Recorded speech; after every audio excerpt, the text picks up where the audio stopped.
This is Law Bytes, a podcast with Michael Geist. 4.2 allows the CRTC to prescribe by regulation user-uploaded content subject to very explicit criteria. That is also in the Act. When it comes to Section 4.2, we've heard a lot of comments again about what is regulated or what is not regulated. Can you clarify again that content is not regulated? Absolutely. It is not. The debate over Bill C-11, the Online Streaming Act, seems likely to come to an end this week, at least in the House of Commons. Last week, the government introduced a motion to put an end to committee debate and set tight timelines for any further review or discussion. Assuming the motion passes later today, proposed amendments will be due by the end of the day, June 13th. Those amendments will be considered in what is known as clause-by-clause review on June 14th, with a limited number of hours allotted for the discussion. Now, if the MPs run out of time, as they almost surely will, the committee will simply vote on all remaining proposed amendments. Those amendments won't be publicly disclosed. There will be no opportunity for department officials to comment or answer questions. There will be no debate and no opportunity for sub-amendment. For those that paid attention to the battle over Bill C-10 last year, this is the secret amendment sequel, where MPs vote on non-public changes to the bill. Now, according to the government's timeline, over the next few days that follow that, there will be report stage and third reading. And by the end of the week, the House of Commons will likely have passed Bill C-11. For those concerned with the bill, with the government's promise of committee independence, or even the basic elements of democratic review, all of this is not great news. The bill is unlikely to pass through the Senate before the summer, so it isn't clear what the rush is, other than providing Canadian Heritage Minister Pablo Rodriguez with a sort of mission accomplished moment of having got the bill through the House. Before it becomes forgotten, I thought I'd devote this podcast to the House committee hearings on the bill. There are many voices and perspectives the committee didn't hear. Indigenous voices, community radio, platforms such as TikTok or Spotify among them. There are others that did appear, largely to cheerlead for the bill, but you won't hear them on this podcast. Much of their questioning involved Liberal MPs asking for reaffirmation about why they loved the bill or how the Broadcasting Act was important. It wasn't particularly compelling theater. But at least this time, there were YouTubers, TikTokers, independent experts, and others that left little doubt about the implications of the bill for user content. The clip that started this podcast is probably the most heard takeaway. CRTC Chair Ian Scott confirming that the bill includes the power to develop regulations on user-generated content, and Minister Rodriguez claiming, wrongly, that it isn't in the bill. This campaign of gaslighting has been nothing if not persistent, and the minister's claim at the same hearing regarding concerns about misinformation on the bill, nothing if not ironic. But there is more to take away from the hearing than just a minister forfeiting his credibility as he is contradicted by his own CRTC chair. I'd like to point to three issues in this podcast. First, the myriad of perspectives on user content, starting with the creators themselves. In order, here's Morgan Fortier, who you heard on a previous Law Bytes podcast, Urbi Roy, Justin Tomchuk, and JJ McCullough. Bill C-11 is not an ill-intentioned piece of legislation, but it is a bad piece of legislation. It's been written by those who don't understand the industry they're attempting to regulate, and because of that, they've made it incredibly broad. It mistakes platforms like YouTube, TikTok, and Facebook for broadcasters like the CBC, Netflix, and Amazon Prime. It doesn't understand how the platforms operate, and it ignores the fundamental importance of global discoverability. And worst of all, Section 4.2 hands sweeping power to the CRTC to regulate the internet use of everyday Canadians and small business like mine who are not even associated with broadcasters.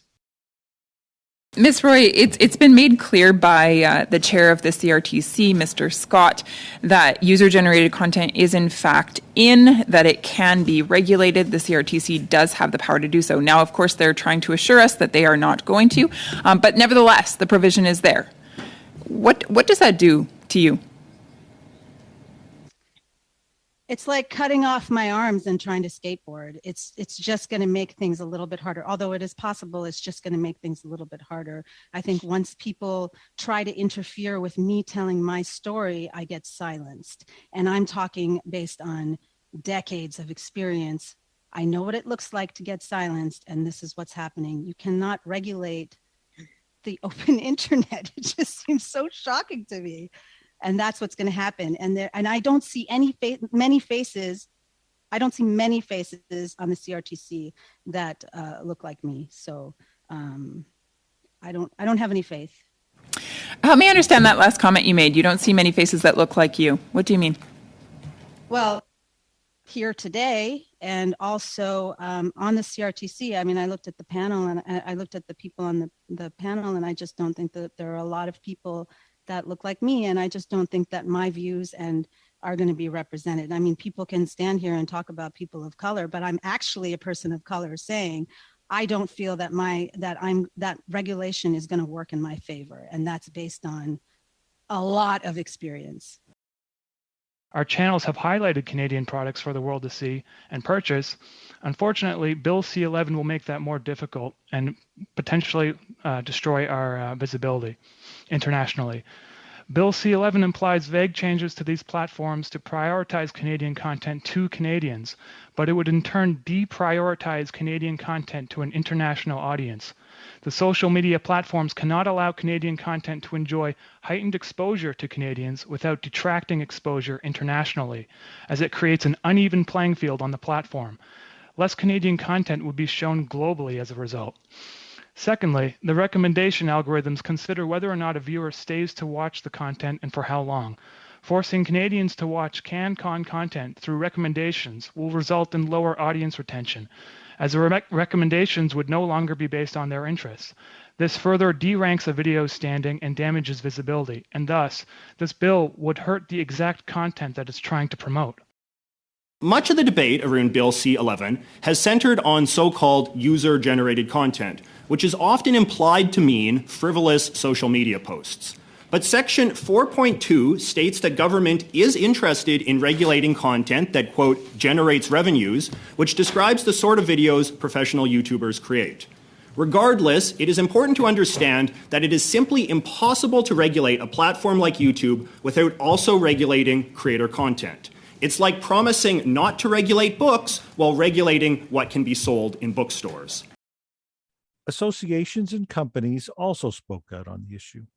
Here's Jeanette Patel of YouTube, Scott Benzie of Digital First Canada, Patrick Rogers of Music Canada, and Matt Hatfield of Open Media. Some believe that we want to avoid all regulation. This is not true. In fact, when the minister says that an official song by The Weeknd on YouTube should be subject to the Act, we have no objection to that. And we certainly have no objection to further financially contributing to Canadian content. Our concern is that Bill C-11 gives the government control over every aspect of Canadians' experience on YouTube. It does not include effective guardrails on either the powers given to the CRTC or the content to which those powers apply. Et quand je dis contenu, je veux dire tout le contenu. And when I say content, I mean all content, whether that's a dance challenge, a cat video, or an official music video by Charlotte Cardin. As written, the CRTC could determine what content should be promoted in Canada through discoverability obligations and how Canadian creators advertise against their content.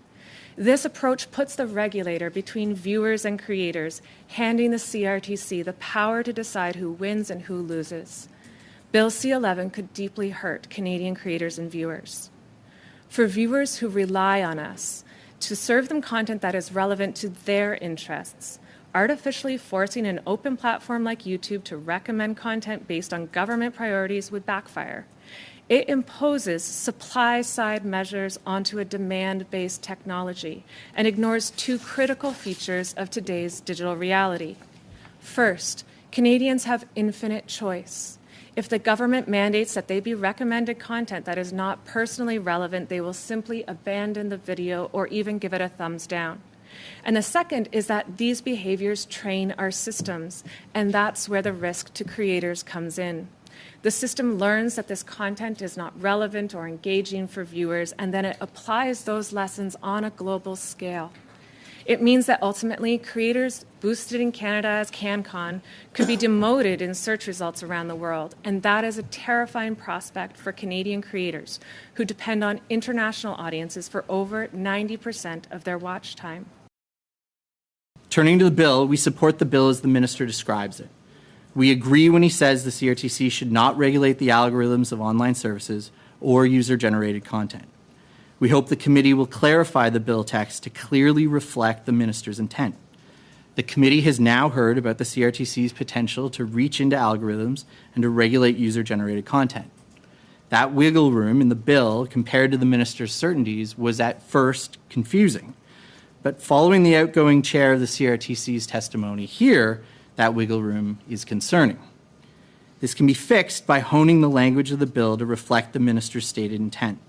The bill can be amended to clarify the prohibition on the CRTC regulating algorithms, and the language regarding professional content can be sharpened to reflect the minister's statement of no cat videos. By the letter of the legislation, UGC is in the bill. We haven't seen a policy directive. We don't know what the policy directive is going to say. And, policy directives can change with another government, another heritage minister, whenever. So it really leaves us in an uncomfortable position of uncertainty around our work and around our line of businesses. And I don't think that's fair. And all we've been asking for is to be written into the legislation to reflect what the minister is saying. And I don't think that should be a difficult lift. Honestly, I cannot tell why those clauses are still in there. It benefits nobody.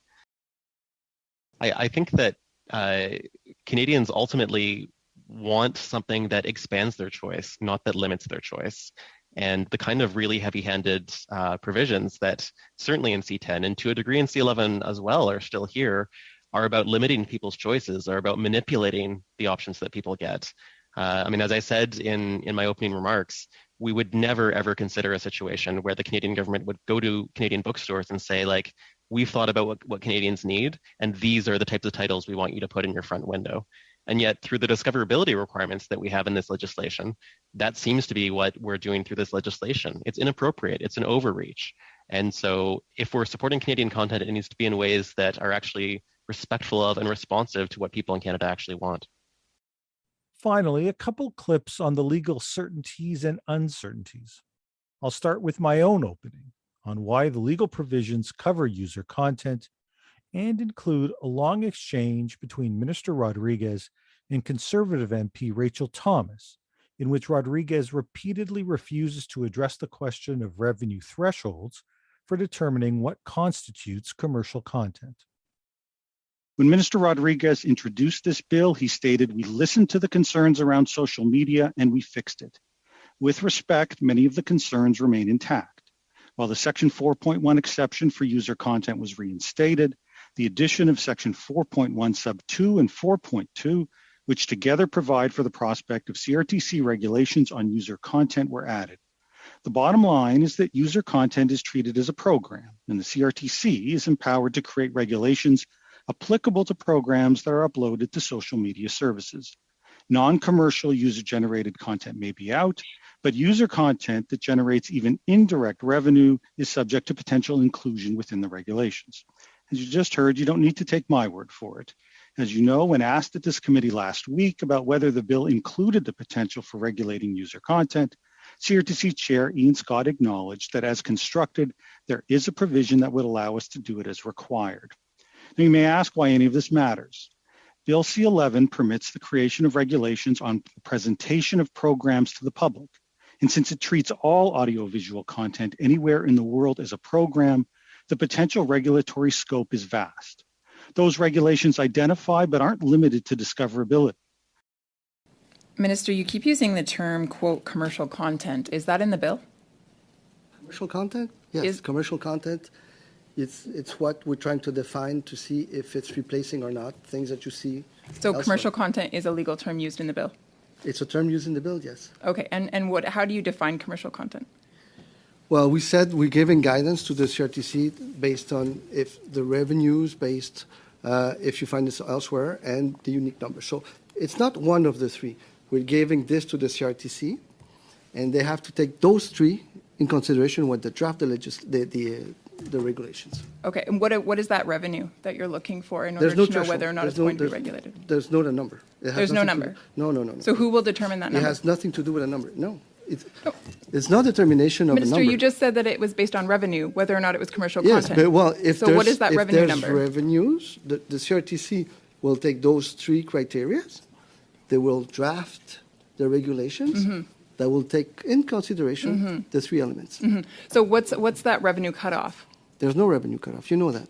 Well, I'm asking you for clarification. When you're saying commercial content is what this bill is going after, what's that number? How much revenue do you You want know them there's to not have one to make in because- order to be because- counted as commercial content?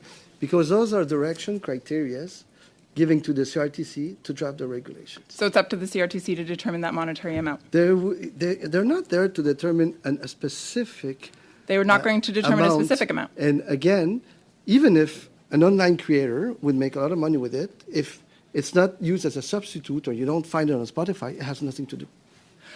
Minister, sorry, I'm going to let you clarify once again. How are you going to determine at which revenue threshold are you going to determine whether it's commercial content? Commercial content is more than just revenue. But you said that is one of the three criteria. So if all three have to be there, Just a second, we do have a point of order. What- Mr. Biddle on a point of order. I think, Mr. Chair, I think you discussed the talking over the witnesses thing and kind of let it go now a few times, but there's been a chronic interrupting of the minister after the question is asked and should be able to answer his questions. Thank you. And we will try to have the question and comments about the same amount as questions, and we will try to keep the microphones one at a time just for the sake of the interpretation. Ms. Thomas. I trust that time is not taken off of my clock. Minister, you're very confusing to those that are watching because on one hand you're saying revenue will be accounted for and taken into consideration along with two other criteria, and on the other hand you're saying no, revenue doesn't need to be considered. So can you please be clear? Is revenue going to be considered as one of the criteria to determine whether or not content is covered I don't by think this I'm bill? confusing, Ms. Thomas. I think My question is simple, I think Minister. I've been very clear. What is the revenue threshold? What is the revenue threshold that will have you support the bill? What is Would the revenue you support threshold? the bill in either consideration or never? Minister, my question is toward you. What is the revenue threshold? I told you it's one of the criteria that there's I know it's one of the criteria. It's one of the criteria. So what is that criteria? What's that number? What's that revenue threshold? You've asked the same question probably 8 times, the same one you filibustered last week. It's not going to get you anywhere. So you I don't answered know your the revenue questions. threshold? I did answer your question. You didn't. Yeah, What's I the did. number I did then? 8 times. So what's the number? What's the revenue threshold? It's one of the 3 criteria that the CRTC takes to generate the regulations, which will apply then. Right. So to what the is that plat- monetary to- amount that to- you're going to be able to the determine whether or not platforms. it applies to it? I've answered your question. You know very well that. I don't because Yes, it's you not do. in Bill C-11. There's no revenue threshold given. What's the monetary amount? It's one of the 3 If someone makes $100 million in revenue, if someone It's one makes of the 3 $50,000 in criteria, revenue, and- $30,000 in and revenue, for online what's the threshold? creators- Who's in, who's out? And for online creators, that wouldn't change anything because they're excluded. Even if you like to say to people falsely that they're included, they're not. So it in order doesn't to change determine anything. if someone is producing, quote, commercial content, which is the term you like to use, even though it's actually not defined in the bill, but you get away. It's actually very sneaky of you to use that term here today. Isn't that a personal so attack? commercial. No, that's not a personal attack, Sneaky. No. I would have said it is. Minister, I'm just asking a very simple question. I'm just asking if you can provide me with that revenue threshold, the monetary amount. I answer, but I don't think that anything that I say will have you I think I missed the monetary amount. support Could you the give bill that or dollar anything. figure again? You said that this bill needs to die 1,000 deaths, Ms. Thomas. Could you give me that monetary amount? What's the point? And you said that don't we want needed this to have a bill pass conversation, and I'm anyways. trying to have a conversation with you, Mr. I'm trying Rodriguez. to. Point of order. Yes, Mr. Biddle on a point of order. I hear Ms. Thomas saying she wants a conversation. The minister, and again, for the translators, perhaps we should ask a question, let the minister answer, and not talk over him. And we do have about 20 seconds left, so Ms. Thomas, if you want to take the last 20 seconds. And I was just hoping that Mr. Rodriguez could give me a dollar figure. Is that the same question? I think it is, right? What is that And there will dollar be also figure in order to consultations? determine if it is commercial content and therefore captured by this bill? Once the CRTC takes the three criteria to establish regulations, there'll also be consultations. I recognize so all that. The One of those discussions will criteria happen. is a I'm sure monetary you'll be with looking that, forward that's to the 5 minutes for that round. No answer. While the discussion on user content is unquestionably the big takeaway from the committee hearings, there are two other issues worth highlighting. First, the myth busting around Canadian content creation. John Lewis of IATSE, the largest entertainment union in the country, tried to set the record straight in this clip.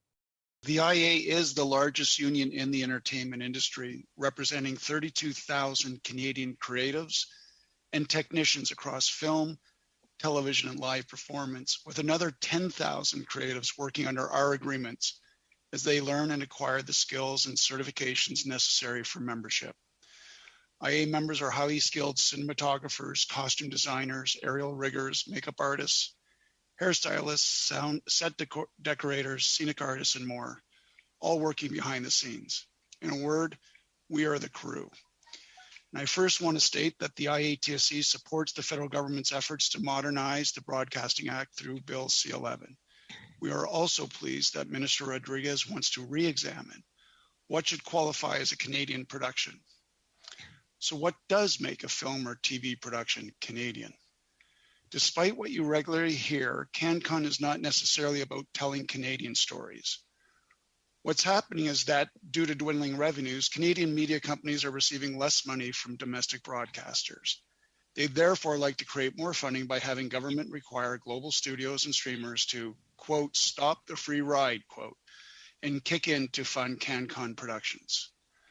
The thing is, they already do. Global studios and streamers are the second largest source of financing for Canadian-owned content production, with foreign pre-sales and advances accounting for 15% of total financing.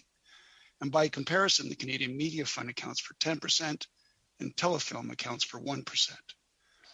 Minister Rodriguez referenced creating good middle-class jobs as a Bill C-11 objective. Global studios and streamers are now also the largest employers of Canadians working in film. They account for over half, 58% of total production investment in Canada, and provide the majority of jobs, 60%. Lewis was supplemented by a presentation from Stéphane Cardin of Netflix. All of these investments add up to Canada remaining one of our top production countries globally. In fact, since 2017, we've invested more than $3.5 billion in Canada for films and series that have launched on Netflix. This includes our own titles, co-licensing agreements with Canadian independent producers and broadcasters, and acquisitions of both classic and new series and films in English and in French. Each of these models contributes to the system. Second, there's the role of the CRTC. On that issue, Monica Auer of the FRPC, Canada's Forum on Research and Policy and Communications, is the recognized expert with decades of experience, including time at the Commission. Here's her take on the gaps in Bill C-11 and an exchange with Liberal MP Chris Biddle on why the bill does indirectly what it can't do directly. Gaps in C-11 will make current serious problems with the CRTC's transparency, accountability, and timing even worse. The Section 5 regulatory policy now ignores the public interest and discourages the CRTC from regulating if doing so may be a burden. Yet it is next to impossible for the public to refute claims about future burdens or to make the case for stronger regulation to implement the broadcasting policy. Despite collecting programming data from Canadian radio and TV programming services for half a century, the CRTC has not published such data in decades. C-11 should require the CRTC to report annually on Section 3's implementation to enable oversight by Parliament and Canadians alike, and should set a more rational test for undue regulatory burdens. C-11 does propose that the CRTC publish relevant evidence before consultations affecting minority language communities, but it should do so before all consultations, and CRTC determinations should be signed by those who make them. As for timeliness, divining when the CRTC will decide matters is now based on guesses or gossip. C-11 ignores this problem and makes it worse, since those accused of administrative violations may wait forever to be formally cleared of wrongdoing. The bill should require the CRTC to complete its investigations within a reasonable period. I guess just to follow up in terms of the minister's statement and the direction of the bill and what's been stated in the House and from our party, and that there will be policy directives coming forward. If there are policy directives that specifically scope out user-generated content, can you speak to the CRTC and that will prohibit them from scoping it back in? No, I don't think it would, because first of all, I have a great deal of admiration for the legal minds at the Commission. If they really want to do something, I think they'll find a way. The second point is that the Commission has already regulated essentially users of the broadcasting system through the 1988 online programming guidelines. The Commission did not regulate individuals calling into phone-in shows. It simply regulated the broadcaster's decisions to carry specific individuals calling in. So it did indirectly what it chose not to do directly. That's the point. All you have to do is get the platforms in a room, ask them to develop a code of conduct, and then have somebody enforce a code of conduct whose effect is to regulate users. That's the Law Bytes podcast for this week. If you have comments, suggestions, or other feedback, write to lawbytes@pobox.com. Follow the podcast on Twitter @LawBytesPod or Michael Geist @mgeist. You can download the latest episodes from my website at michaelgeist.ca or subscribe via RSS at Apple Podcast, Google, or Spotify. The Law Bytes podcast is produced by Gerardo Lebron Laboy. Music by the Laboy brothers, Gerardo and Jose Lebron Laboy. Credit information for the clips featured in this podcast can be found in the show notes for this episode at michaelgeist.ca. I'm Michael Geist. Thanks for listening, and see you next time.